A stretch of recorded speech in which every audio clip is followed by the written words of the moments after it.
Item ಯಾವುದೇ ಇರಲಿ try ಮಾಡಿ ಆಚಿ ಚಿಕನ್ ಮಸಾಲಾ. ಕಾಂಗ್ರೆಸ್ ಅವರು ಆಲ್ರೆಡಿ ದೇಶದ ಬೆತ್ತಲೆ ಆಗಿದ್ದಾರೆ, ಇನ್ನೇನು ಜನರಿಗೆ ದಾರಿ ತಪ್ಪಿಸೋ ಕೆಲಸ ಮಾಡ್ತಾರೆ.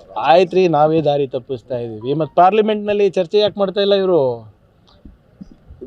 ನಂದು ಒಂದು ಸಿಂಪಲ್ ಪ್ರಶ್ನೆ ಇದೆ ಸರ್, ಎಸ್ಮಾ ಯಾಕೆ ಜಾರಿನಲ್ಲಿದೆ ಅಷ್ಟೇ, ಅದಕ್ಕೆ ಉತ್ತರ ಕೊಟ್ಬಿಡ್ಲಿ ಅವರು. ಆಮೇಲೆ ಹರ್ದೀಪ್ ಸಿಂಗ್ ಪುರಿ ಅವರೇ ಹೇಳ್ತಾ ಇರೋದಲ್ಲ, ಆಮೇಲೆ ಎಲ್ಲ ಸಣ್ಣ ಪುಟ್ಟ ಫ್ಯಾಕ್ಟ್ರಿಗಳು ಯಾಕೆ ಬಂದಾಗ್ತಾಯಿದೆ, ಹೋಟೆಲ್ಗಳು ಯಾಕೆ ಬಂದಾಗ್ತಾಯಿದೆ, ಬೀದರ್ನಲ್ಲಿ ಹೋಟೆಲ್ಗಳು ಯಾಕೆ ಬಂದಾಗ್ತಾಯಿದೆ, ಬೆಂಗಳೂರಿನಲ್ಲಿ ಯಾಕೆ ಬಂದಾಗ್ತಾಯಿದೆ, ಏನು ಇವರು ಅಂದರೆ ಇವರಿಗೆ ಬಿಸ್ನೆಸ್ ಮಾಡೋ ಇಂಟ್ರೆಸ್ಟ್ ಇಲ್ವಾ? ಕಾಂಗ್ರೆಸ್ನವ್ರು ಹೇಳಿದ ತಕ್ಷಣ ಎಲ್ಲರೂ ಬಂದ್ ಮಾಡ್ತಾ ಇದ್ದಾರೆ ಅಂಗಡಿಗಳು.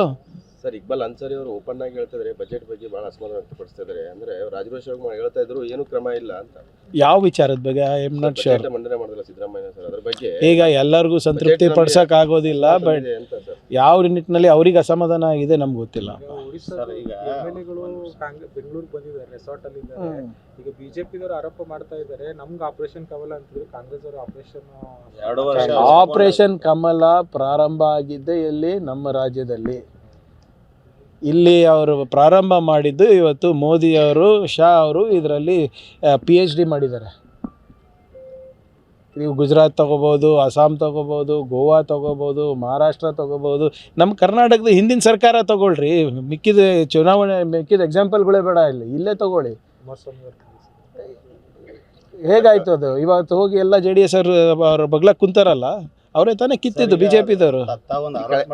ಕುಮಾರಸ್ವಾಮಿ ಮೋದಿ ಮತ್ತು ಶಾ ಮುಖ್ಯಮಂತ್ರಿ. ನಾನು ಆರೋಪ ಮಾಡಿಲ್ಲ ಸರ್, ದಯವಿಟ್ಟು ನೀವು ಬರಲ್ಲ ಅಂತ ಅರ್ಥ ಸರ್. ನೋಡಿ, ಒಂದು ನಿಮಿಷ, ನಾನು ಆರೋಪ ಮಾಡಿಲ್ಲ. ಮೊದಲನೇದಾಗಿ ದೇವೇಗೌಡರು ಹೇಳಿರೋದು ಏನಂತ ಹೇಳಿದ್ರು, ಮುಂದೆ JDS ಅಧಿಕಾರಕ್ಕೆ ಬರುತ್ತೆ, ಕುಮಾರಸ್ವಾಮಿ ಅವರು ಮುಖ್ಯಮಂತ್ರಿ ಆಗ್ತಾರೆ ಅಂತ.